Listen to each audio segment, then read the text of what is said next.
Oi, gente, tudo bem com vocês? Aqui é a professora Luísa e eu espero que todos vocês aí do oitavo ano estejam super prontos para uma nova aula, para a gente continuar aprendendo juntos. Hoje a gente vai começar a falar sobre um novo conteúdo. A gente falou bastante sobre o Iluminismo, sobre a Revolução Francesa e agora a gente vai ver o impacto dessas ideias na nossa terrinha.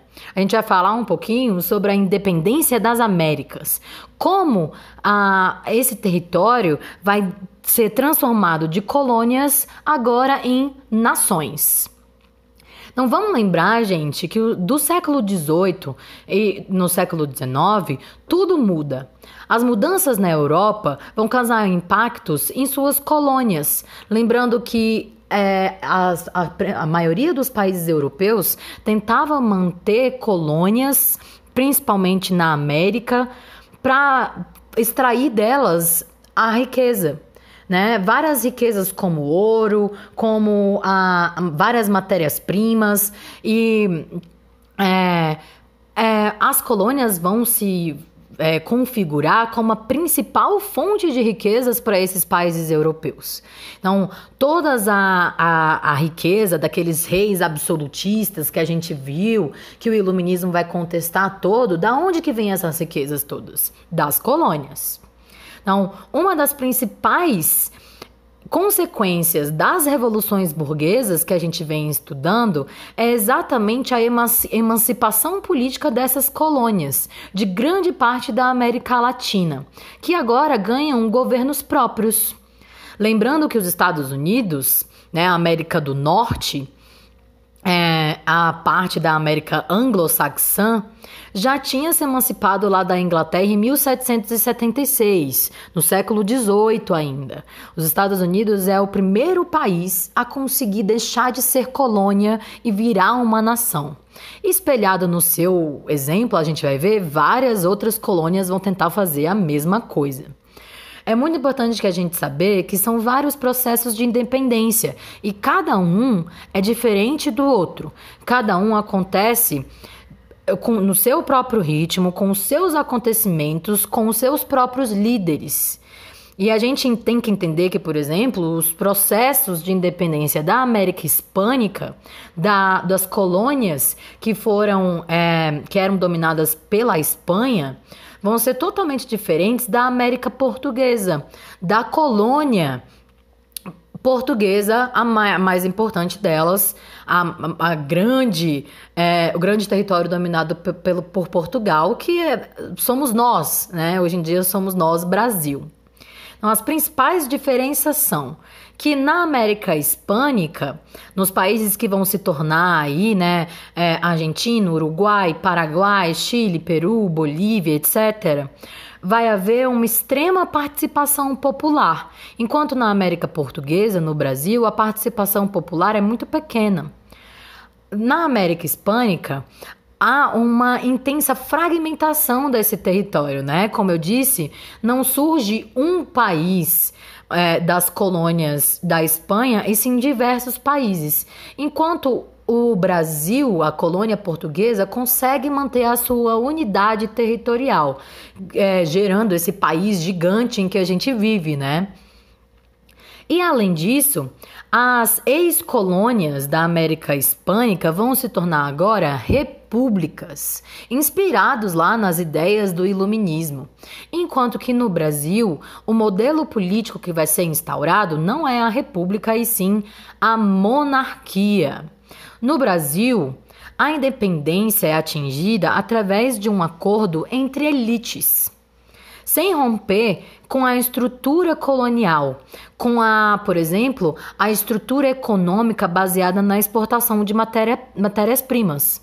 Esse modelo ele vai continuar a ser praticado pelas elites que agora tomam apenas o controle político. E o Brasil, assim, é o único a passar por esse processo mais conservador que mantém a monarquia e não a república como forma de governo. É importante que a gente entenda, gente, que a América é um vasto território com diversas etnias e povos diferentes vivendo aqui, que são dominadas, que foram essas etnias e povos foram dominados e disputados entre os países europeus durante vários séculos. Então, os reis absolutistas, tentando aí angariar cada vez mais riquezas para si, vão colonizar esses territórios. E a gente pode dividir esse grande continente chamado América em duas partes. Uma é a América Latina, os territórios que vão ser colonizados pela Espanha e Portugal, países que falam a língua latina, línguas de origem latina, né? O espanhol e o português principalmente. E uma outra América é a América anglo-saxônica, colonizada principalmente pela Inglaterra, né, que falam inglês, uma língua anglo-saxã. Então, as línguas são diferentes, as culturas são diferentes, apesar de que na Europa todas seguiam um mesmo modelo político que era o absolutismo, o antigo regime, que a gente viu agora está em total declínio, né? Novas formas de governo e de pensamento estão surgindo a partir aí das revoluções burguesas, do iluminismo.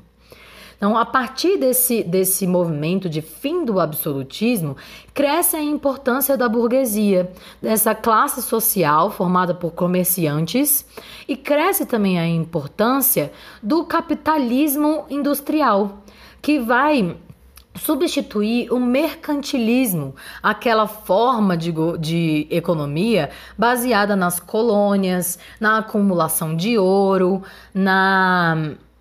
no protecionismo, na intervenção dos reis lá na economia. Agora, vamos lembrar que a bandeira de todo mundo é o liberalismo econômico. Então, esses princípios iluministas, eles vão estar muito presentes e vão incentivar muito a luta pela liberdade das colônias. Então, a ideia de liberdade e de igualdade vai fazer surgir novos países, novos estados, novas nações. Após os Estados Unidos, o próximo país é o Haiti. Em 1791, acontece uma revolta de escravos contra a França, que colonizava ali o território onde hoje é o Haiti. Essa é a independência que acontece com maior participação popular impossível, até porque é uma rebelião de escravos. E isso deixa a elite, inclusive as elites escravocratas brasileiras, em pânico. Em 1822, é a vez do Brasil. O mais importante da gente entender, gente, nesse vídeo, é que a emancipação política, ela não acaba com a dependência e a exploração econômica dos países europeus. Então, a emancipação política acontece sem a emancipação econômica, que agora o domínio econômico vai ser feito principalmente pela Inglaterra, o primeiro país a se industrializar e que agora é a grande potência mundial. Até hoje, essa dependência econômica faz parte dos conflitos e dos dilemas presentes nos países da América Latina. Então, para a gente entender o que é o Brasil hoje, gente, é muito importante que a gente entenda como aconteceu esse processo de emancipação política, como que agora as nossas decisões, o nosso governo vai estar sediado no nosso próprio território e não mais lá nos países europeus que dominavam e tinham essas colônias aqui na América, tá? Então, é muito importante a gente entender o processo de fim das colônias e independência da construção dessas novas nações. E é isso que a gente vai fazer nos próximos vídeos, beleza? Não deixa de comentar aqui embaixo, não deixa de falar qualquer dúvida que vocês possam ter, beleza? E até logo, galera!